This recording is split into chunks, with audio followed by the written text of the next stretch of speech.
ప్రభునందు ప్రియులైన మీకందరికీ యేసుక్రీస్తు ప్రభువారి నామంలో శుభవందనాలు తెలియజేస్తూ ఉన్నాము. ఎడారిలో సెలయేర్లు అనే ఈ దిన ధ్యానం కొరకై స్వాగతం. మార్చి 10. నీతిమంతుడైన వాడు విశ్వాస మూలముగా జీవించును. హెబ్రీ పత్రిక 10వ అధ్యాయం 38వ వచనం. మన మనస్సులో ఏదో ఉప్పొంగుతున్నట్టు అనిపిస్తేనే మనలో నిజ విశ్వాసం ఉందని అనుకుంటాం. కానీ ఆహ్లాదకరమైన మనోభావాలు, సంతృప్తి చెందిన మానసిక స్థితి, ఇవన్నీ క్రైస్తవ జీవితంలో భాగాలు. ఇవే కాదు, శ్రమలు, పరీక్షలు, సంఘర్షణలు, పోరాటాలు ఉన్నా కూడా వాటిని దురదృష్ట పరిణామాలుగా పరిగణించకూడదు. అవి మనం క్రమశిక్షణలో ఉండడానికి సాధనాలే. ఈ విభిన్నమైన పరిస్థితులన్నింటిలోనూ క్రీస్తు మన హృదయంలోనే ఉన్నాడని మర్చిపోకూడదు. మనం ఆయనకి విధేయులుగా ఉన్నంతకాలం మన మానసిక స్థితి ఏదైనా సరే ఆయన మనతోనే ఉన్నాడు. ఇక్కడే చాలామంది తప్పటడుగు వేస్తుంటారు. విశ్వాసం వల్ల కాక సొంత తెలివితేటల సాయంతో సాగిపోవాలనుకుంటారు. దేవుడు తనలో నుంచి నిష్క్రమించాడేమో అన్నట్టు ఉందని ఒక విశ్వాసి నాతో ఒకసారి అంది. ఆయన కరుణ అంతా మాయమైపోయినట్టుంది.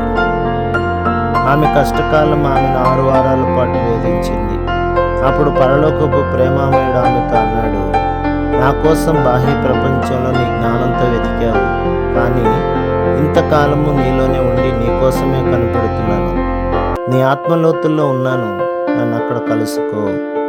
దేవుని ప్రత్యక్షతకి దేవుడు అక్కడ ఉన్నాడు అని మన మనస్సు కనిపించడానికి పోల్చి చూడండి. మన ఆత్మ దిక్కుమాలినదిగా అయిపోయినప్పటికీ మనం విశ్వాసంతో ఇలా చెప్పగలిగితే అది సంతోషమే. దేవా, నిన్ను నేను చూడలేకపోతున్నాను, తెలుసుకోలేకపోతున్నాను, కానీ నువ్వు మాత్రం తప్పకుండా ఇక్కడ ఉన్నావు. నేను ఉన్న చోటనే ఉన్నది ఉన్నట్టుగానే నాతో ఉన్నావు. మళ్ళీ మళ్ళీ చెప్పండి, నువ్వు ఇక్కడే ఉన్నావు. పొద కాలిపోయి మాడిపోయినట్టున్నా మంటలు దాన్ని కాల్చడం లేదు. నా చెప్పులు తీసేస్తాను, ఎందుకంటే నేను నిలబడింది పరిశుద్ధ స్థలం. నీ ఆలోచనలు, అనుభవాలపై కంటే దేవుని వాక్కుపై, శక్తిపై ఎక్కువ నమ్మకం ఉంచు. నీ బండ క్రీస్తే. ఆటు పోటు వచ్చేది సముద్రానికే, బండ ఎప్పుడు అక్కడే ఉంటుంది. క్రీస్తు పూర్తి చేసిన నీతి అనే సువిశేషం మీద నీ దృష్టి నిలుపుకో. యేసును చూసి ఆయనపై నమ్మకం ఉంచు. ఆయన ద్వారా జీవాన్ని పొందు. అంతేకాదు, ఆయన చూస్తూ ధైర్యంగా నీ తెరచాపలెత్తి జీవన సాగరంలోకి ప్రయాణం కట్టు. అపనమ్మకపు నౌకాశ్రయంలో ఉండిపోకు, లేక నీడలో బద్ధకంగా నిద్రపోకు. క్రైస్తవ జీవితం అంటే నీ అనుభూతుల్ని తలపోసుకుంటూ కూర్చోవడం కాదు. ఒడ్డున కట్టి ఉన్న జీవిత నౌకను, దానికున్న విశ్వాసపు చుక్కాని, లోతులేని నీటిలో నిరుపయోగంగా ఉండడాన్ని, నిరీక్షణ అనే లంగరు ఆ బురద నీటిలో అటు ఇటు పొల్లాడుతూ ఉండడాన్ని చూస్తూ కూర్చోకు. నౌకను లోతుకి దారి పట్టించు. తెరచాపను గాలికి వ్యతిరేకంగా ఎత్తిపట్టు. పొంగి పొరలే జలరాశుల్ని పరిపాలించే దేవునిపై నమ్మకముంచి సాగిపో. పక్షులు ఎగురుతూ ఉంటేనే క్షేమంగా ఉంటాయి. అవి నేలకి దగ్గరగా వచ్చి తక్కువ ఎత్తులో ఎగిరితే వలలకు అందుబాటులో వచ్చి చిక్కుకుపోతాయి.